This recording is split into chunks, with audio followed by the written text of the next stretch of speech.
është fjalë ma e moderume dhe ma korrekte. Duhet me cek që nuk ka vend që ka marrë pjesë në luftë në Kroaci që i kanë ndihmu kroacisht se sa që janë kosovarë, shqiptarët e Kosovës. Duhet me cek këto.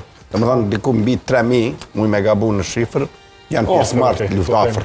Muj me gabu, por afërsisht sa kom informat, 3000 është e pa parë. Mos të flasim herojt.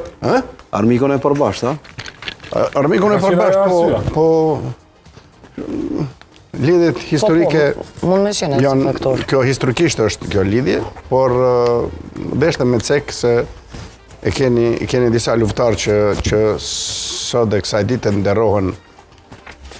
Abeja është njëri prej herojve, generali Ademi, pastaj Mici e Toni që kanë luftu atje, do më thënë, cilët janë edhe heroj tanë, nuk diskutohet, janë edhe heroj Kroacisë. Kështu që me që po përmendit, nuk do t'i ikim kësaj. Agim Qeko. Kush fiton Behar? Absolut, bravo. Muj mi met borç dikuj. Esat Çollaku, nëse s'ka bëj. Esat Çollaku që është... Ka plot me mija, do më thënë, janë me mija. Agim Qeko ka luftu në Kroaci? Po. Okej. Informohet se se pas kam pas. Gjuda vazhdon? Behar, kush fiton se pas teje? Mendoj që do t'jetë ndeshje